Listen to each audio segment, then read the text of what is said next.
Hello guys, this is Rick Rogers at Doomsday Tank Models. Want to thank everybody, a lot of new subscribers, and I really appreciate the referrals. Got a few referrals, pretty cool. And I hope you continue to like the information put out here, so I'm going to keep putting it out till someone tells me different. So today I came up with something a little bit new for one thing and thought I'd update you on a few more and see what you think of that. So let's get into it. Okay, so I don't know if you've ever seen this on my area over here, but that's when I'm done with this video, it's going to go back into that section. But these are my paintbrushes, and I always keep them with this little thing over it, this cover, like I do my tank models. And I always had to prop up this onto here and then on the backyard, which means I had to precisely target it to get it on there every time. And when I'm busy doing stuff, I want to be able to just plop something down. So I came up with this. I cut out of a Skippy box, and I got this at Costco wholesale where I used to work years ago. Anyway, when we shop there on a regular basis, I come up with things. So I cut the same size as the pencil holder. By the way, this is a school children's pencil holder for, like, I don't know, colored pencils and the like. I use them for brushes, and I'm not the only one to do that. I've seen plenty more modelers do it, so it's not an original idea. Although this, I'm going to claim that as an original idea. If anyone happens to like it, that's mine. Anyway, so I'm going to have my wife, she decorates boxes. This is one I have around, that's another Skippy box, by the way, that I have to keep the noise down, although it doesn't help a whole lot when I clean my airbrush, and all I use that for, because I have a better setup downstairs. This one's really noisy, but it serves its purpose. I can clean any residual water out of my airbrush after a day of drying. So anyway, back to this. So I think it's a real cool idea. Cut the thing out. Put the box over the pencil holder, which holds your brushes if you so see fit. And then you're able to put this on top and just slam it down. You have more of a target to hit when you're busy. Now, an update on these right here.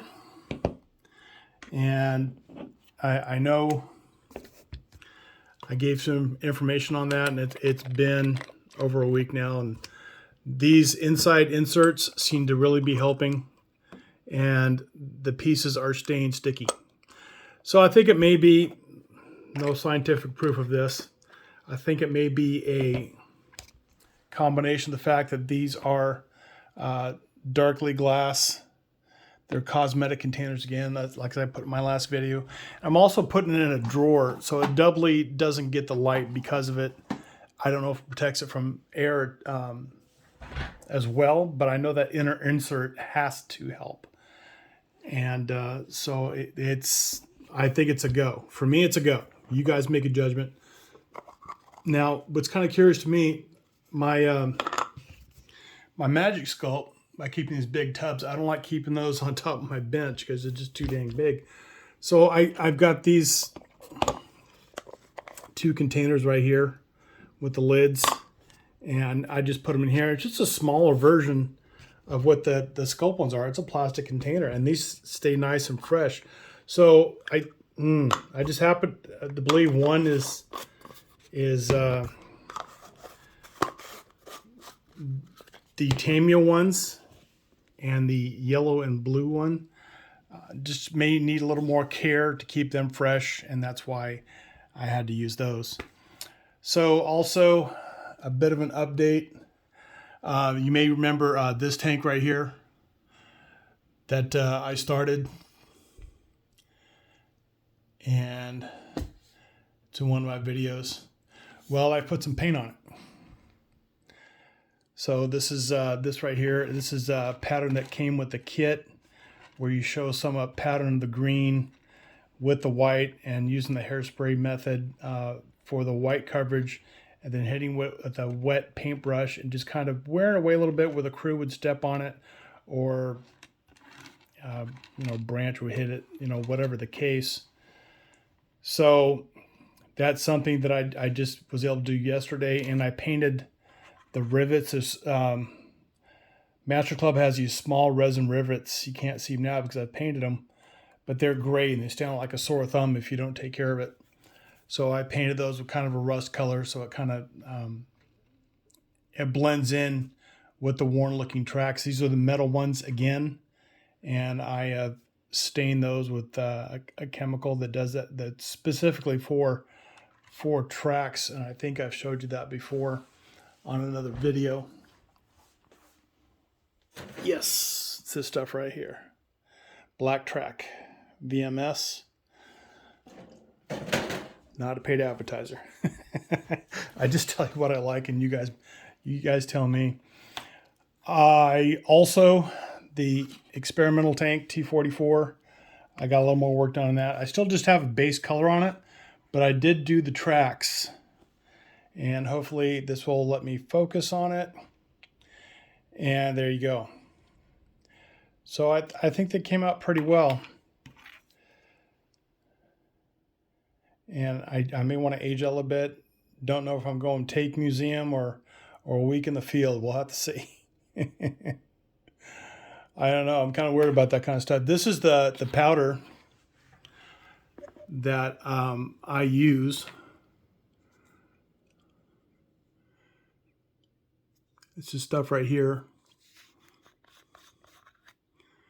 And I just get it on like a cotton bud or something like that and just rub it on the tracks. Man, it makes it so easy. You don't have to paint the individual areas that would hit the surface of a road and knock off and give you that steel look that's really desirable to me anyway. Anyway, it's just something I want to share with you guys.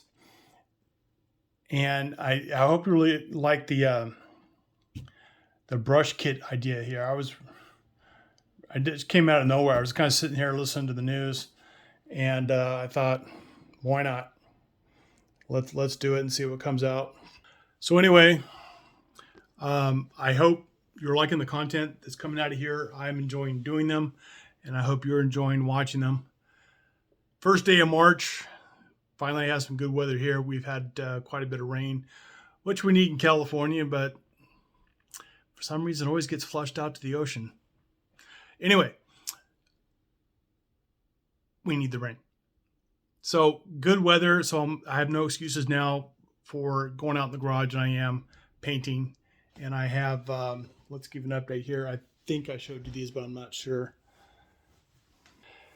T3045, T3047, T3476 with applique armor, base coat. So I'm just trying to work out an interesting scheme to paint them. Occasionally I just do the green, but I think it's, like the IS3 that I did here. But I think it's so much more interesting to do like a winter camouflage scheme, something like that. Something that catches your eye, brings out detail. I like all that kind of stuff. When I can do that, it's what I like to try to accomplish. So I hope you like some of the work that I've done. I hope you like some of the ideas. It looks like you like some of the ideas from my bench, and I really appreciate that.